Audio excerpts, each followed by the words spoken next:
You're listening to Opera Box Score. Let's get ready to rumble! Wherever you are, however you're listening, it is America's talk radio show about opera. It's Opera Box Score. I'm George Cedar-Quist, joined this week by Oliver Camacho and Weston Williams. All right, in this episode, it's that time of year already. Spring training for your ears gets you back in shape with a slate of singers, composers, and directors to level up your listening and viewing. And then the listener mailbag with the latest from air quote official correspondent PJ. We love you, man. Plus, in the 2-minute drill, you'll never guess which fan favorite Barry Kosky takes on next, and Munich wins the coin toss for the debut. Make sure you subscribe to our podcast on Stitcher and Spotify. You're going to click follow on Apple Podcasts. You hit the plus sign. Send us a voice memo. Email us your hot takes, operaboxscore@gmail.com. You're going to get the OBS beer coaster, the OBS lapel pin, and I think I'm going to order some stickers pretty soon. Ooh. What do you think, Oliver? You want an OBS sticker? I think that's decent. Yeah. Oliver's not impressed. Faint praise. For one, would love a gold star at the end of every episode. That really is what keeps me going as a entertainer. I think for the sake of, the beer coaster was one thing, but I think for the sake of people who make music, what might be nice is a pencil, but like a mechanical pencil. I'm really into mechanical pencils with some branding on them. Those are pricey, man. Yeah, I know. Or those pens that have 4 different colors, It just can't be a standard pencil because as you sharpen it, it will go from OBS to just VS, which is going to be no good for us. Oliver, Indian Wells, what's happening? Well, it just started today. It's the Masters Series event in the beginning of this tennis season. And one of the first events of the year that has both men and women playing at the same time in the same place. Just coming off of Daniil Medvedev winning the tournament in Dubai, taking out Novak Djokovic along the way, and Cameron Norrie winning Cameron Norrie won somewhere, I forgot. There was like 3 tournaments happening last week, and then there was one also that happened in Acapulco, which Alex de Minaur won, and they made him wear a sombrero for the award ceremony, which I thought was embarrassing, but whatever. You're in Mexico, so when in Mexico. But Novak Djokovic will not play Indian Wells, even though he would clearly win it, because he did not get a vaccine. Hey, man. I'll get you every time. Can't do it. I feel like we're in the doldrums of sports right now. So like NBA playoffs have yet to begin. NHL playoffs have yet to begin. It's just spring training down in Florida and Arizona. March Madness hasn't started yet. Sports there's high tides and there's low tides. And we're in a low tide right now. The next low tide is going to be late July before the NFL really starts gay sports going is happening right now because we're in award season for Hollywood. So, and the Oscars are next week. So. And that's Weston Williams. Everybody laughing if you didn't recognize that. Yeah, voice, I know we know Weston. Yeah. Weston, Weston, you're going to get your voice heard. Oh, thank you. Let's talk some opera. Oh. Let's do some spring training for your ears. So we are in spring, and we're almost in spring, and we thought we would get ready for spring by, talking about some of the subjects that are nearest and dearest to our hearts, and helping you reach the amazing level of expertise that we hold here on the OBS panel. If you want to be more like Weston or be more like George or be more like me, you're going to want to listen to these next 9 opera artists, composers, singers, and directors.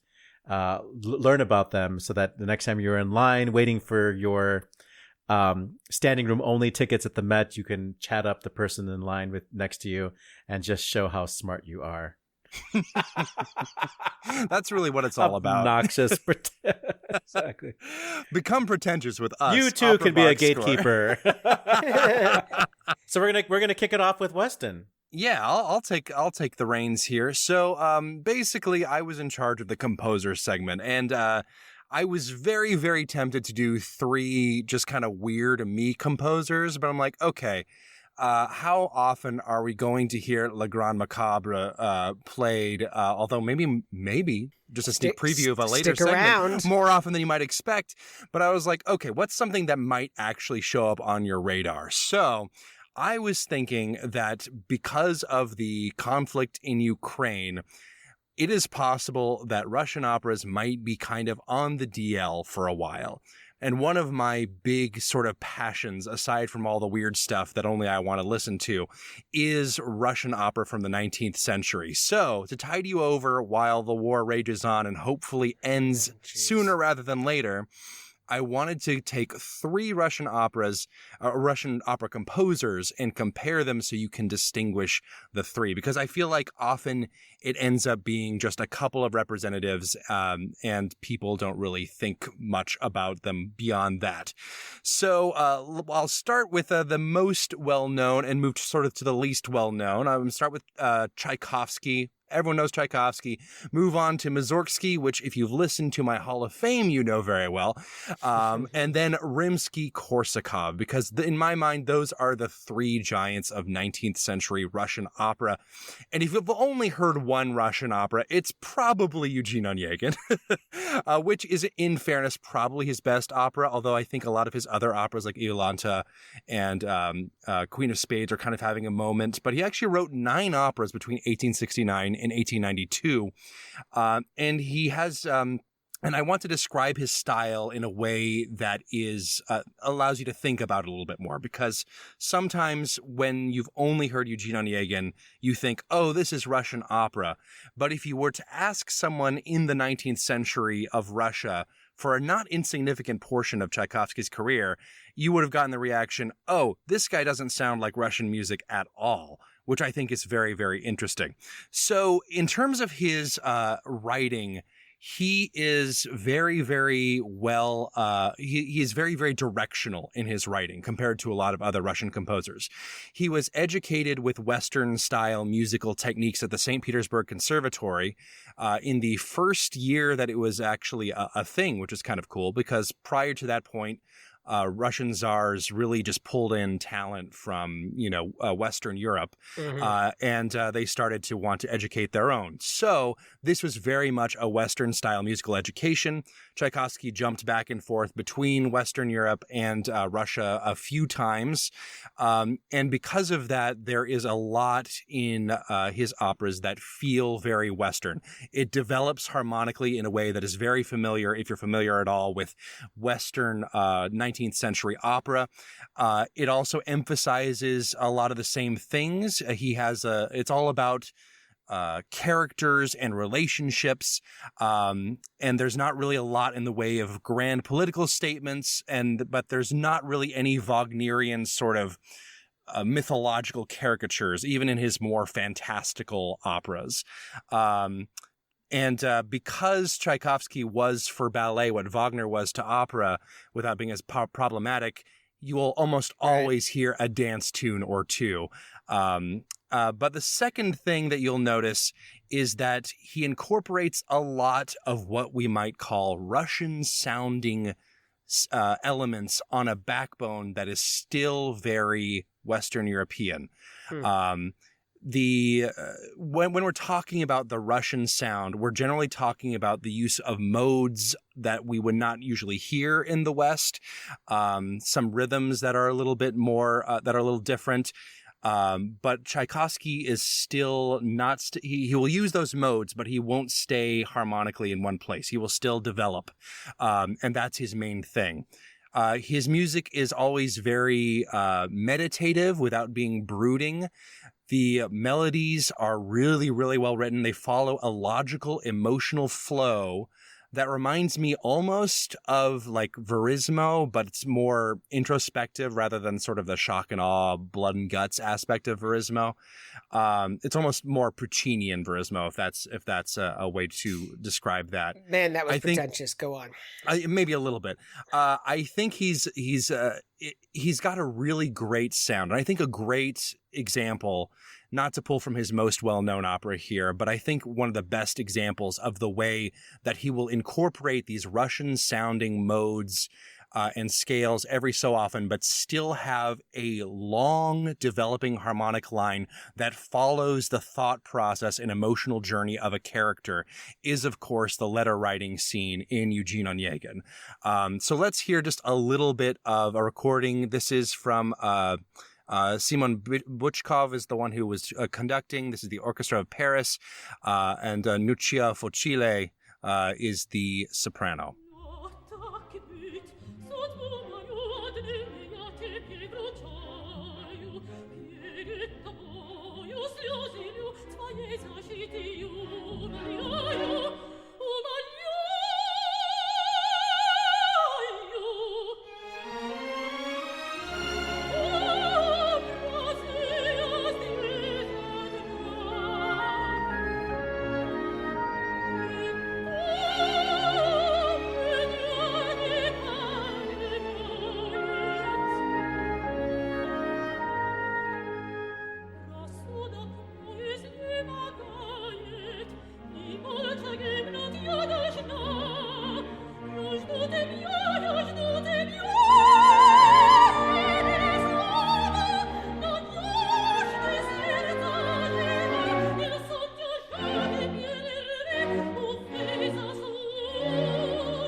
So as you can hear, it develops in a way that 19th century audiences would have been very comfortable with, but with those little bits of Russian flavor, the little bit of folk music dipping in here and there to sort of supplement the sound. And this is in great contrast to the next composer on my list, my boy, Modest Mussorgsky. He only has one completed opera to his name, technically, but there are two whole versions of it. And there's another opera that has a playable version, Kovanchina, in addition to Boris Godunov. And he has a bunch of other bits of abandoned operas that will show up in a number of contexts. But his influence on Russian music is incredibly important. Again, see my Hall of Fame for details. But how are we going to distinguish him? Well, he's part of what was called the Mighty Handful, which is the 5 Russian composers who are trying to sort of invent and bring traditional Russian folk music and folk art into the high art classical style. But whereas Tchaikovsky was using like Russian flavor from time to time with a Western structure to his music, Mussorgsky really leans into the Russian folk music. You're going to hear non-Western modes all over the place, and harmonic development is minimal. And if you don't really know a lot about what that means, my go-to example is that there are long passages in Mussorgsky's music where you can hum a single tone that feels like it's in a good key, that starts the melody, and you can usually hum it for a very long time before there's any modulation that will bring that note into a clashing place. And that is part of the actually, if you look at like a traditional Russian instrument, the balalaika, it is tuned traditionally so that 2 strings are actually the same note. I believe it's an A. And so that you can always have that pedal tone to go back to in traditional Russian folk music. So it stays in that same sort of harmonic stasis. He uses a lot of really angular rhythms and adventurous musical techniques that feel more at home in the 20th century than the 19th, which is partially due to his obsession with not just folk music, but the overtones of the church bells in the Russian Orthodox Church that were ringing, which is really prominent in especially Boris Godunov in the coronation scene, where he literally brings bells on stage. He had a reputation at the time as being kind of rough in his compositions and orchestrations. I have a fun quote I found from Tchaikovsky, in fact. He says, Mussorgsky you very rightly call a hopeless case. In talent, he is perhaps superior to all the other members of the Mighty Five, but his nature is narrow-minded, devoid of any urge towards self-perfection, blindly believing in the ridiculous theories of his circle and in his own genius. In addition, he has a certain base side to his nature, which likes coarseness, uncouthness, and roughness. Ouch. And that is a great way to describe the difference between him and Tchaikovsky. Mussorgsky's characters declaim their emotions, and they have deep but important psychological struggles. Russian basses are everywhere in his music. You very rarely hear a lot of good writing for female voices. Whereas Tchaikovsky is introspective, Mussorgsky is brooding. All of his character struggles are very important and complex, and the text is paramount. The orchestrations can feel matter-of-fact or even blunt or clumsy, but the real smoking gun, if you're trying to identify Mussorgsky, is the use of chorus. Even for operas that he never even came close to completing, he tended to write choral numbers first, which I think is extremely, extremely interesting. So you'll have I think there's 2 or 3 operas that Mussorgsky never got off the ground where the only music that you see is choral in nature. So to represent kind of what his sound is, let's hear a little bit of a chorus from Boris Godunov. This is the 1873 version. This is the scene at the end where the peasantry is having a bad time with the local church and are, rising up against the political power of the Tsar as well. This is conducted by Claudio Abbado with the Slovak Philharmonic Chorus Bratislava and the Radio Choir Berlin.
We have something completely different from either of these two, and probably the least known in the West, but his operas do make appearances here. That is, of course, Rimsky-Korsakov. He was a fellow member of the Mighty Five, and if you've heard Mussorgsky before, you've probably actually heard Rimsky-Korsakov because Rimsky was known for correcting the matter-of-fact, blunt orchestration that I mentioned earlier in Mussorgsky's work. So, like, for example, if you ever have heard Night on Bald Mountain, you almost certainly have heard Classic. A version that is based on a Rimsky-Korsakov's version, which is completely different from Mussorgsky's original, which I think is very, very interesting. Rimsky-Korsakov had the best musical education of the five, and he felt responsible for keeping these amateurs in check. His orchestrations are really, really good. Tchaikovsky was also a great orchestrator, but he emphasized a lot of the sort of the string section especially has a lot of depth. But Rimsky-Korsakov likes shimmering, exotic textures that go beyond the string section into the percussion section, into the horn section. There's a smoothness and shimmering, almost magical quality to the way he uses the orchestra. He uses a lot of subtlety in how he puts the strings together and the brass to, and even in operas where he doesn't do like a magical subject, it feels like something a little magical, a little exotic is going on. Unlike Tchaikovsky's flesh and blood relationships or Mussorgsky's blunt political monologuing, Rimsky-Korsakov loves exoticism. And this was very apparent because at the time, Russia was an empire. You know, you have a lot of different cultures from the Far East, of course, the European influence from the West, northern indigenous folks up there. There's a lot of musical things to draw from, and Rimsky-Korsakov really, really leaned into that. Because of that, a lot of Rimsky-Korsakov's operas were very inspired by folk tales, especially magical folk tales. My favorite is one of his final operas, might be his final opera actually, is The Invisible City of Kitej, which is, I mean, you can tell in the title, it's going to be based on a folk tale because there's no such thing as an invisible city. Hate to be the one to break that to you. And he really likes to bring out the parts of Russian music that have the least European influence. So when you listen to this, you can hear the sort of folk music influence that you heard in Tchaikovsky and Mussorgsky, but it's all about the sound of the wild nature around civilization and is not concerned at all with the civilization in it. This is from the beginning of Nikolai Rimsky-Korsakov's Invisible City of Kitej. This is the aria "Ah, Dear Forest Deep," sung by the character Fevronia, and the singer is Galina Gorchakova, with, unfortunately, Valery Gergiev.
That was, of course, conducted by everyone's least favorite Milan restaurateur.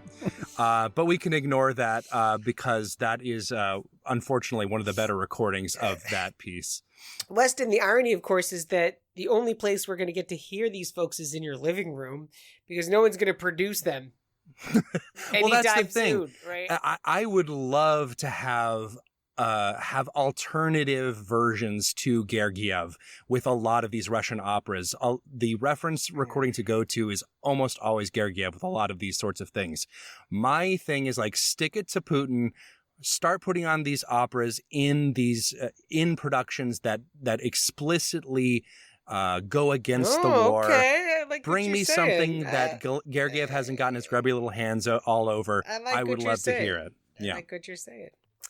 That's a lot of Russia, Weston. I'm going to mix it up a little bit. I'm going to go Greece, England, and Germany. Here's 3 directors that I want you to keep an eye out for this coming season. I don't have any sound clips, of course. I will put a production photo from a production of each of them on our website, operaboxscore.com. The first director I want you to look out for this season is the Greek-English director Rodula Gaetanu. She trained as part of the program at the Royal Opera House in Covent Garden. Her most recent work in America was a production of Carmen, which she did at Opera Theater of St. Louis last summer, 2022. And this coming summer at Spoleto, she is directing a production of Samuel Barber's Vanessa. Lots of other events and engagements for her around Europe in the interim. In my opinion, she is one of the most outspoken feminist directors working in opera today. Her productions absolutely relish and realize that. Her Carmen at Opera Theater of St. Louis was very clearly, proudly feminist, which I find fascinating. It's just as it should be, and she makes no apologies for that, despite what some critics take issue with. Yeah. Fantastic visuals. Typically her work is updated in terms of time and place. The Carmen at OTSL was reset in a 1950s Franco Spain, but you're going to know one of her productions by the centering of women and feminism in the way that other directors like Marianne Clément or Lydia Steyer would also do. Rodula Gaetanu does that and then some. Secondly, a director to keep an eye out for this year, Richard Jones. You've heard the name before, most recently here in Chicago, directing Hansel and Gretel. Also Ariodante, which I believe was last season at Lyric, or maybe 2 seasons ago. The key word here, if the key word for Gaetanu is feminism, the key word for Richard Jones is quirk. He is a quirky man, and he has a quirky, surrealist vision for what the world is. He has a Rheingold, which is at English National Opera at the moment. I believe that is a remount. He's done a lot of standard repertoire. Some of the Handel, of course, I mentioned before. I even think all the way back to, I think it was 2013 when he directed at Covent Garden this opera called Anna Nicole, which was by the same team that did Jerry Springer the Opera, and then this was an opera about Anna Nicole Smith. It just speaks to his purely surrealist and quirky way that he looks at the world, and it's utterly unforgettable when you see one of Richard Jones's productions. Lastly, this director, the German Michael Thalheimer. Now, he is as much of a theater director as he is an opera director. I don't know if his work has ever been done in the U.S. You're going to have to travel for him. He just closed a production of Parsifal in Geneva and a Flying Dutchman in Hamburg. I remember Michael Thalheimer's work most clearly in his 2016 production of The Abduction from the Seraglio, which was at the Staatsoper in Berlin. And it really introduced me to, here's the key word, minimalism in opera. It's been done before. It will be done again. This production of Abduction of the Seraglio with Lawrence Brownlee as Belmonte, I believe had one single prop in it. I think there was a bottle of champagne for the number that Osmin does, Vivat Bacchus. The stage was completely bare with a single second level, just a platform that extended into the wings. So it looked like this floating platform, and then a single bottle of champagne. Now look, when you have a fantastic orchestra like they do in Berlin, when you have fantastic singers, you can hang everything on the artistry of those singers. But this aesthetic for Thalheimer follows him wherever he goes. He's sort of like Ivo van Hove or Jamie Lloyd in that way that is just so simple, so clear, and so concise. My hope is that his work makes it to the U.S. at some point. If not, you're going to have to travel for him. And images of some of these directors' work will be available for you to see at operaboxscore.com. We don't talk about the website quite enough, but we're moving on now to a trio of male sopranos. So around this time last year, maybe it was the summer, there was a big Hullabaloo? media blitz around a Venezuelan male soprano or a high countertenor or sopranista, however you want to call them, Samuel Marino. And Samuel Marino, of the three singers we're going to talk about today, has the most prestigious recording contract. He has a recording contract with Decca, which I think was the reason behind all of the PR around this album. He was interviewed on NPR.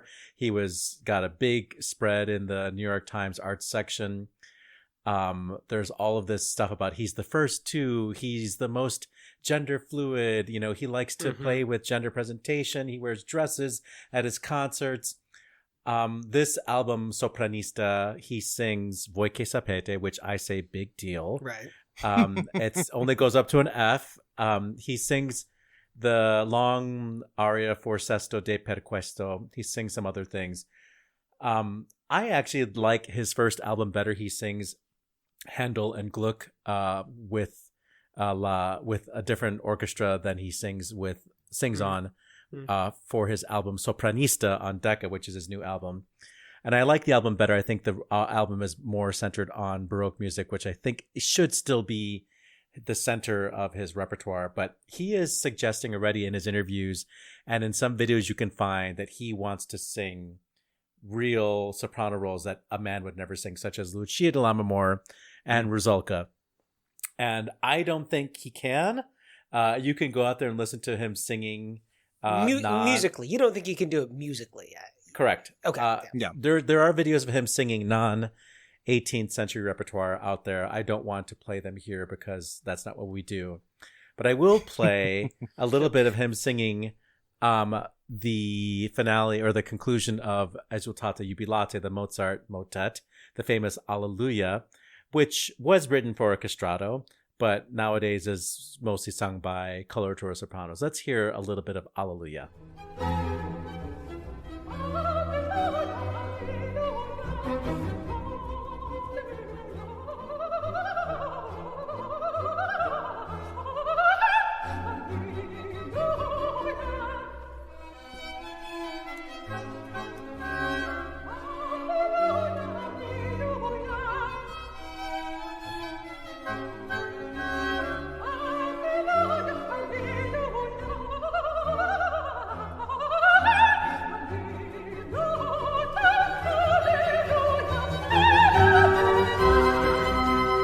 So that's Samuel Marino, 30 years old, Venezuelan, and very, very flamboyant. There is some video out there of him singing soprano arias in a white dress and spinning while he sings all the coloratura and whatnot. It's very entertaining.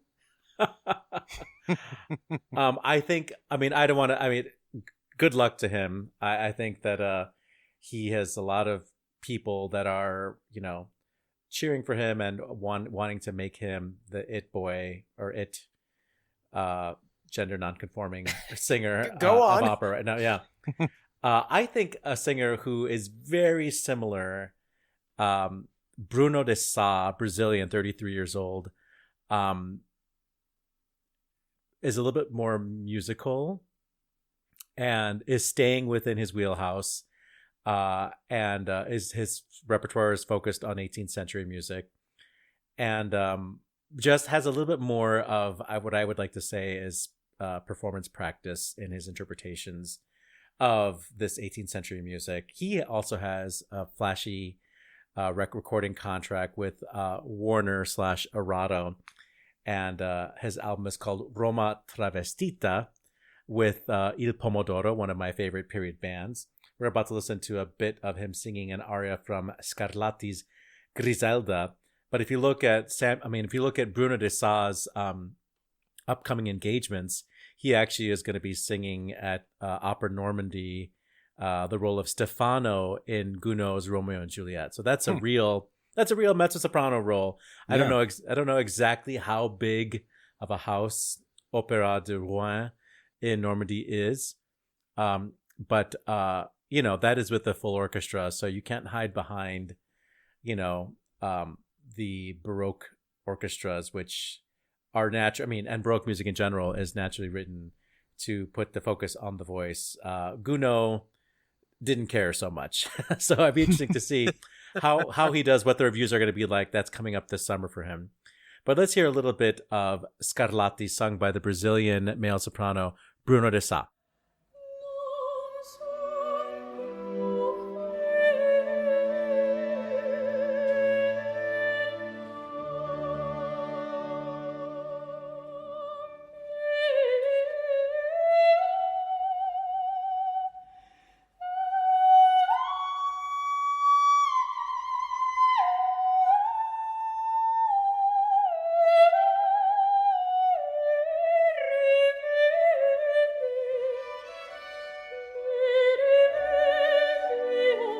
Coincidentally, Bruno de Sa was part of this production at Bayreuth Baroque this year, or I should say last year, an opera called Alessandro nell'Indie by Leonardo Vinci, which was produced by Parnassus Arts Productions. Which, if you're a careful listener of Opera Box Score, you'll remember that friend of the show Nicholas Tamagna is also part of Parnassus, which is Max Chenchich's organization. Max Chenchich, the countertenor, started a management company called Parnassus, which also has a musicology wing and produces, world premieres or, modern day premieres of forgotten operas with his artists. It's a great kind of operation they got going there to, represent their artists and also to produce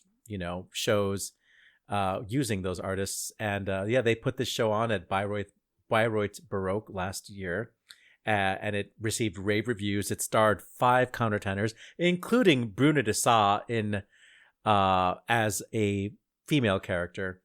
The title character of Alessandra was sung by the Israeli male soprano or sopraniste Maayan Licht. I don't know how you say his first name. It's Maayan. Anybody who speaks Israeli or Hebrew, I should say, help me out with that. But it's Maayan Licht.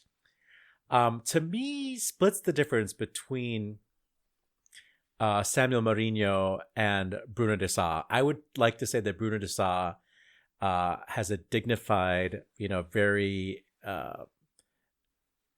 well-formed presentation of the music he sings, whereas Samuel Marinho is to me pure camp. I think Maayan Licht splits the difference, and you have beautiful, stylish singing, but a lot of flamboyance at the same time. I'll encourage you to go to YouTube and look up his performance just with harpsichord of a Vivaldi aria called Zeffiretti something. I forget what it is, but it's an aria that starts with the word Zeffiretti, where he shows off his trill with a soft trill just with harpsichord. And to me, it's very seductive and it's very beautiful. But here he is singing a very pompous kind of conclusion with cadenza of an aria from this show that they did at Bayreuth. The show is called Alessandro nell'Indie, and it's by Leonardo Vinci. This is Maayan Licht.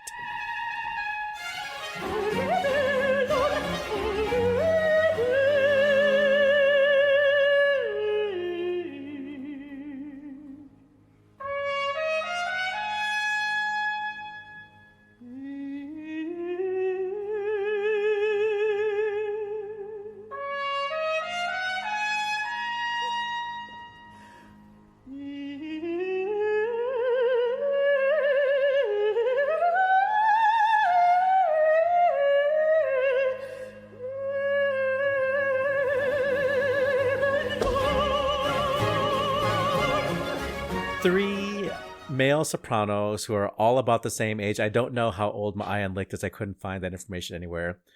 Samuel Marino, the one we will all hear about forever because Decca wants us to. And Decca, I guess, is Big Brother in opera. His album is called Sopranista with La Cetra Baroque Orchestra.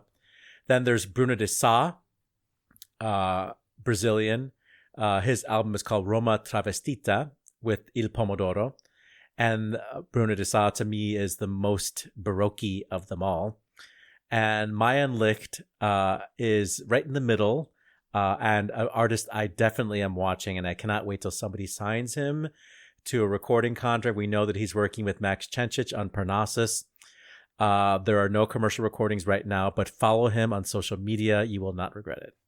3 singers to keep your ears open for, 3 composers that may or may not make it onto a stage this year, and 3 directors also to keep your eyes out for. If you come across any of them, let us know what you thought. Super simple to get in touch with us. Send us that voice memo or that hot take, operaboxscore@gmail.com. Yeah, you got something to say? Then yeah, all right, you can say something. This is Listener Mailbag. Hey, Opera Box Score, this is PJ Ewing. I'm here at the Merkin Concert Hall. I'm here with Donald Levine. You've heard from Donald before. We're seeing something new. This is a New York premiere. It's a North American premiere of an opera. It's in 2 acts. It's called Furiosus. It's in Italian. Kaufman Music Center, Merkin Hall. The music is by Roberto Scaracella Perino. Donald? I had not a clue what to expect. I am enjoying it. The singers are wonderful. The orchestra is a small little group, about 8 or 10 players with a piano. And the music is tuneful. It's jaunty. It's I like it. It's shades of Astor Piazzolla and Nino Rota. Those are really good comparisons. It reminded me of Italian countryside music. Say, Donald, what about the singing? I like the Angelica / Fiordiligi, Amani Cole-Felder, who I must say was one of our winners at our Giulio Gari competition in 2018. She's also in the Lindemann program, the Young Artist program at the Metropolitan Opera. The Medora and Alcina is Sierra Bird, very fine mezzo-soprano. I think she's in the Lindemann program too. And a wonderful mezzo-soprano, Sifokazi Molteno, is the Bradamante. Anyway, it's a wonderful performance so far. And it's always nice to hear something new that you had no preconceptions what it was going to be like. I didn't know what to expect. But we're thoroughly enjoying it. Thoroughly enjoying this. It's always fun to report to you at Opera Box Score. Such a pleasure. Carry on, friends. Oh, PJ and Donald. That was really sweet. It actually makes me curious about this thing. When they were talking about it, I was thinking, are you sure you're not seeing like Alcina? But it's clearly using the same source material as Alcina. Has similar characters. Bradamante, Ruggiero, but you know that Metastasio stuff. I think it's Metastasio. Is it Metastasio? Who wrote? No, it's Ariosto. It's Ariosto. Yeah, that text gets cut up a lot and has become many different operas, including an opera by a woman, Francesca Caccini, which will be performed by Chicago's very own Haymarket Opera. Coming up. Ooh, yeah. I'm excited about that one. Season. But Robert Sweeten was the conductor. I feel like we've said his name before on this show. Maybe he is related to Santa Fe Opera. I don't know if he might be like their music person at Santa Fe. But yeah, interesting to see how Lindemann artists are allowed to do outside gigs. Right. Yeah. I really love hearing from PJ, obviously. He's basically our official correspondent at this point. And I think it really is nice to have a leg in sort of the New York scene. But I want to kind of ask our listeners who are not in one of these huge cities with the big opera scenes to maybe Send us, what are you listening to? What operas are happening in your town? I come from Alabama, which is not the same as Chicago or New York in terms of opera, but there's still cool stuff happening all over the place. So let us know. operaboxscore@gmail.com is where you can send an audio clip or just a little description that one of us can read. I'd love to hear what your local town is doing opera-wise. Thanks, everybody. Let us know. Get that merch. 2-minute drill. You're going to get it right now. This just in, the 2-minute drill. All right, listen up. Here's everything you need to know about what happened in Operaland this week. General Director Serge Dorny has announced the 23-24 season for the Bavarian State Opera, which includes old favorites like The Marriage of Figaro, 8 new productions including Barry Kosky's Die Fledermaus, Anya Harteros and Jonas Kaufmann in Tosca, Mirka Grazinite Tilla leading Pelléas and Melisande, and Weston's favorite bedtime background soundtrack, Le Grand Macabre by Ligeti. It's very calming. For the first time, Germany's Oper Awards were hosted outside Berlin in a ceremony held at Theater Dortmund to celebrate that company's award for Germany's Best Opera House. The 4-hour ceremony consisted of 19 awards, way too long to cover in a 2-minute drill. We'll cover that right after this. Anna Netrebko's manager, Miguel Esteban, is taking on Ukrainian Minister of Culture Oleksandr Tkachenko after he called the soprano part of the Putin system. In a piece for Die Welt, Esteban argued that the minister provides no evidence for his claim about Anna Netrebko. It seems reasonable to assume that this and other actions are only intended to exploit Netrebko's notoriety in order to gain media attention for their own cause.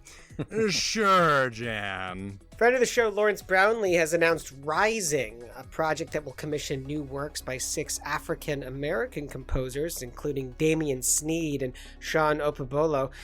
The past years have been a trial. It's themes of uplift, elevation, and rebirth that we've tried to focus on with this new project, Brownlee said, taking poems from the giants of the Harlem Renaissance to create something that speaks not just to our struggles, but to our triumphs. Soprano Angel Blue will receive the 2023 Wharton Arts Lifetime Achievement Award. She's still very young, people, for her contributions to the performing arts.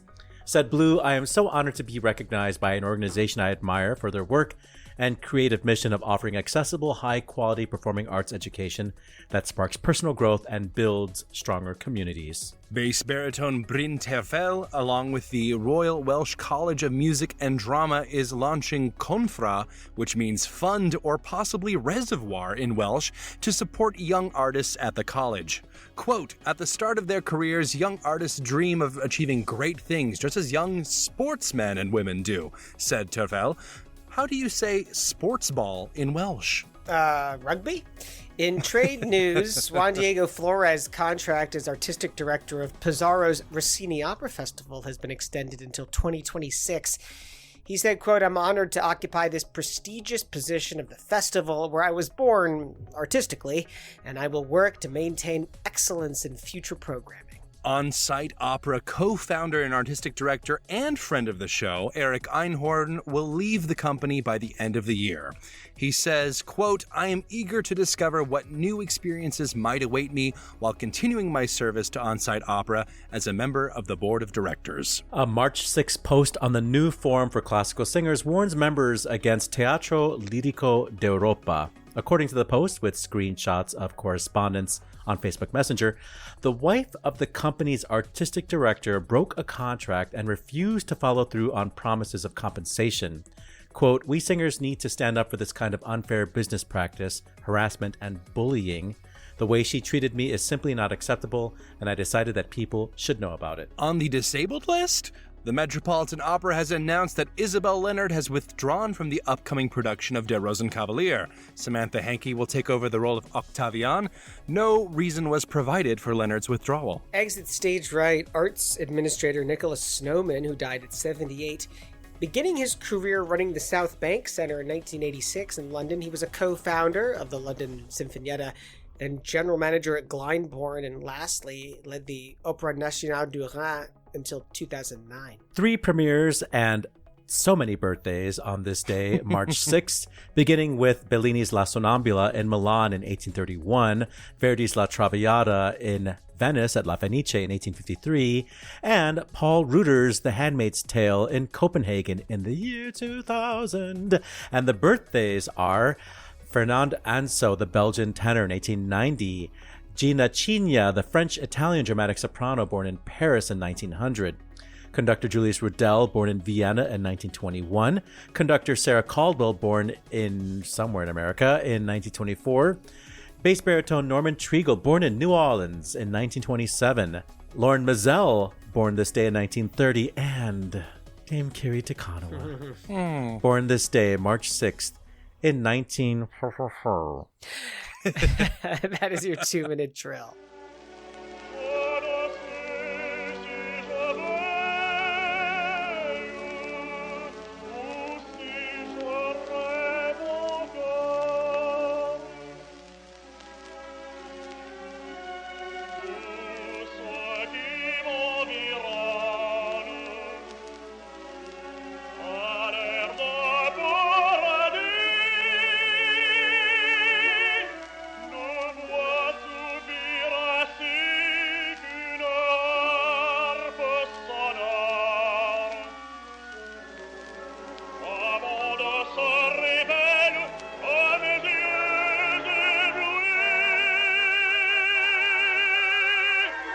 So many operas and artists to recognize on this day. I thought we would go a little bit old school and hear Fernand Anso singing Ô Nature Pleine de Grâce, recorded, I guess, on wax in 1927, or very old. It would be shellac in 1927. Yeah. Jeez. I have to say, if you listen to if you listen to opera now, there was a time when I listened to all the old recordings and tried to suss them out and tell you why you should listen to them. Fernand Anso, I forget why you should listen to him, but from that example, the phrasing of French Romantic music, which we no longer have, I would call that very stylistically French Romantic, because he was born in 1890, so he comes from that line of artists who worked with Massenet. There is something about the use of portamento. I used to call them mignardises because they're not fully vibratoous portamenti. They have more of a straight tone, use of the legato between the notes. And to me, it's very French. It allows you to stay on the vowel. And you don't hear people singing like that anymore. So anyway, an artifact from 1927. Oliver, I was going to say the segment on how to be a pretentious opera listener we already finished, but okay, I appreciate it. What a crazy day, though. I mean, it's a great day for conductors. Rudel, Caldwell, Mazel, and then Sonnambula, Traviata, Handmaid's Tale. I don't know why this opera isn't more in the repertoire. It's such a great story. Real.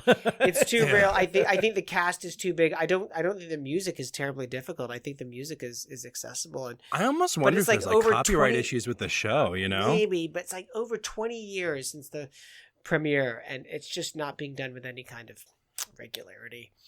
So when European opera houses do their season announcements, it's like draft day in the NFL.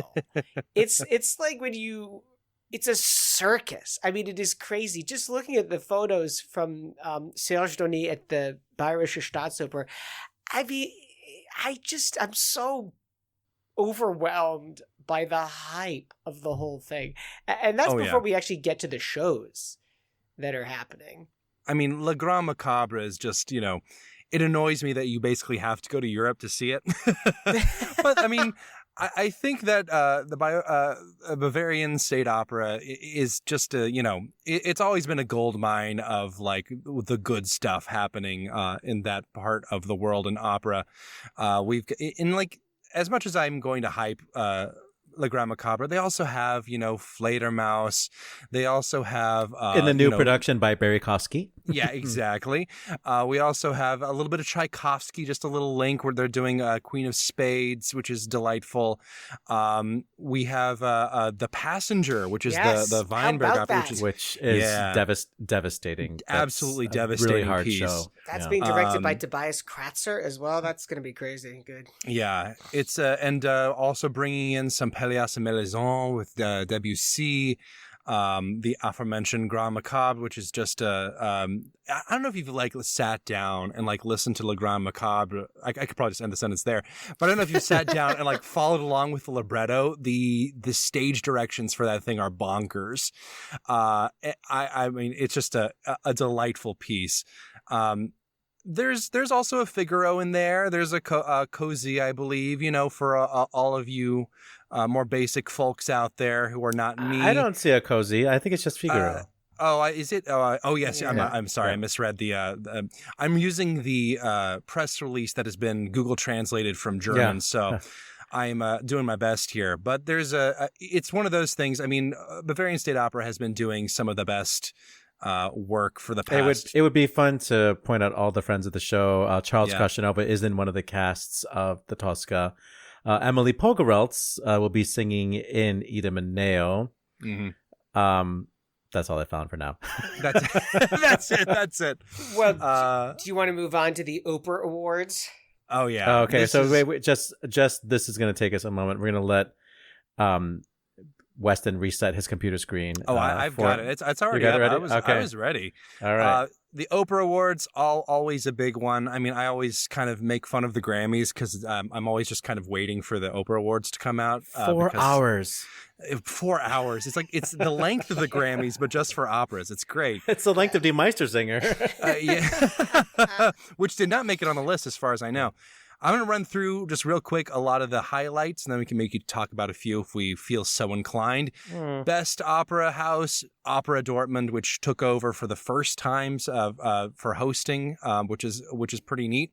Best Female Singer, we've got Lisette Oropesa, who is obviously having a moment.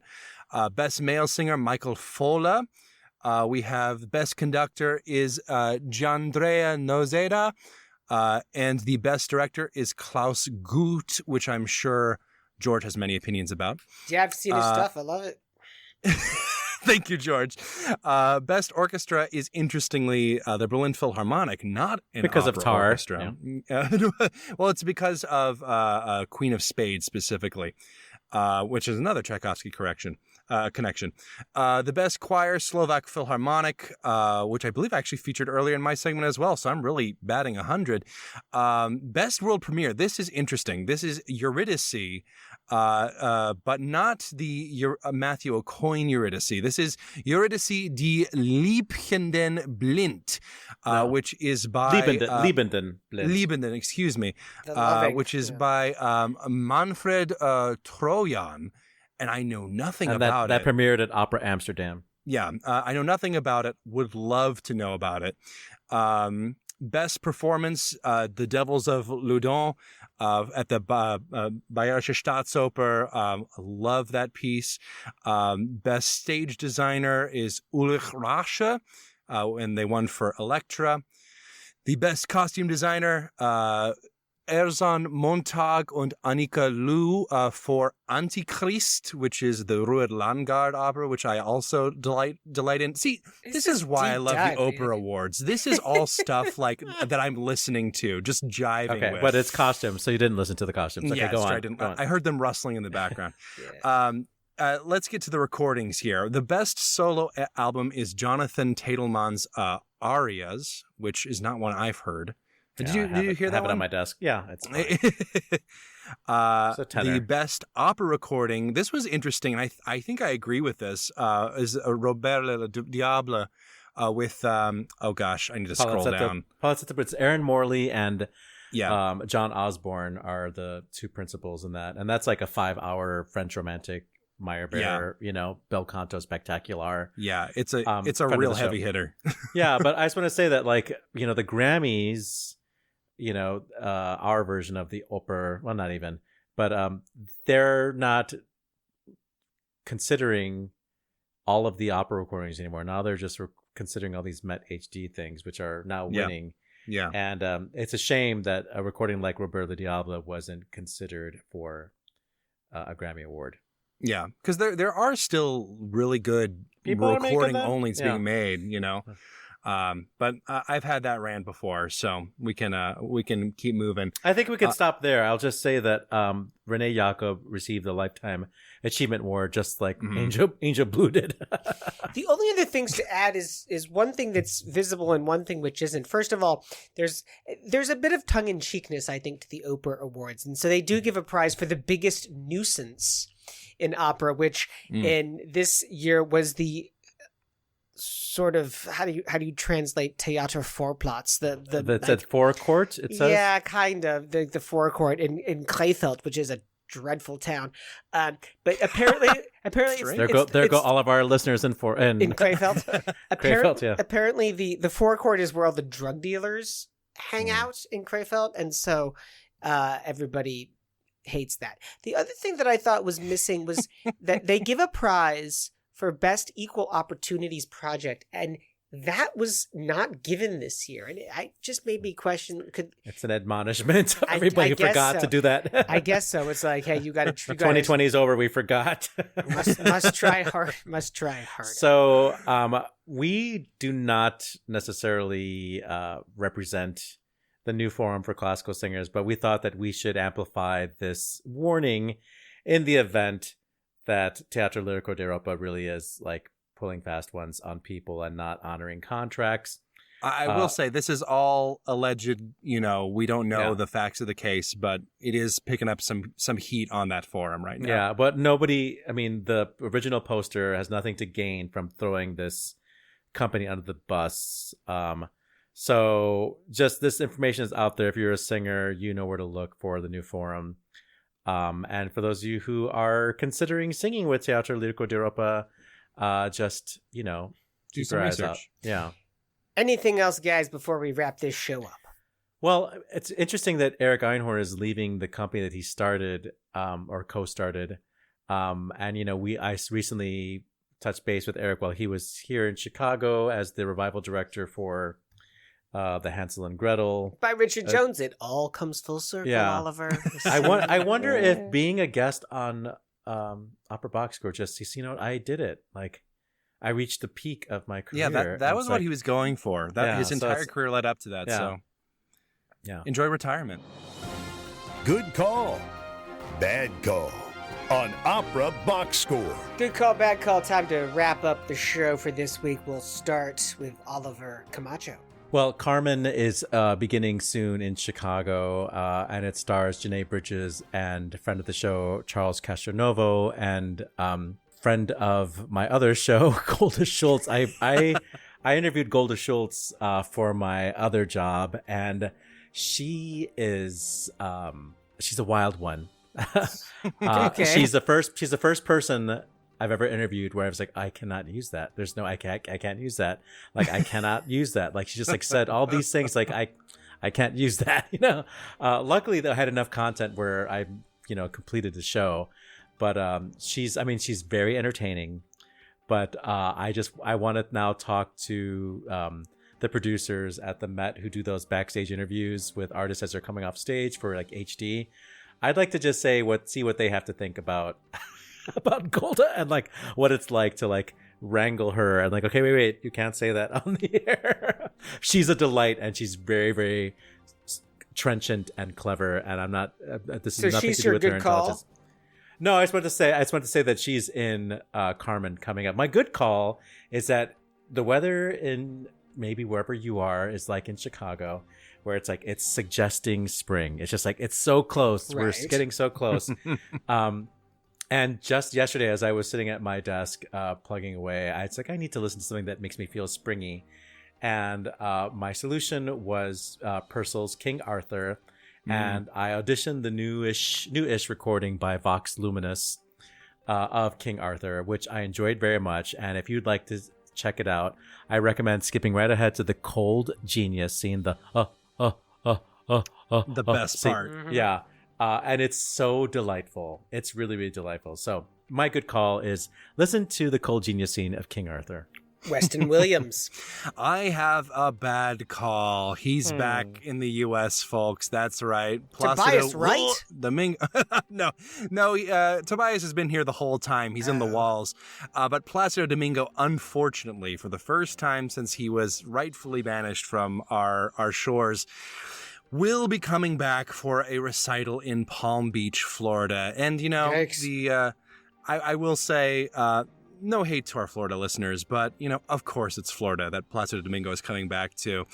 That's my bad call. I don't think we need to give him any more airtime. And that is it for this week's edition of America's Talk Radio Show about opera. Make sure you subscribe to the show wherever you get your podcasts. Send us that voice memo. Email us your hot takes, operaboxscore@gmail.com. Find links to stuff we've talked about at the website, operaboxscore.com. And, of course, that's where you can put your money where our mouths are. Give back to the OBS on the donate page. Your announcer's Norm Waddell. Your creative consultant is Oliver Camacho. Your audio editor's Weston Williams. And I'm your George Cedarquist, asking you to continue the conversation about opera as you reach the age where you start receiving Lifetime Achievement Awards. What is that, mid-20s? We're back with an all-new show next week, plus you get more opera headlines, more hot takes, and more Sopranista Cronfa. Join us.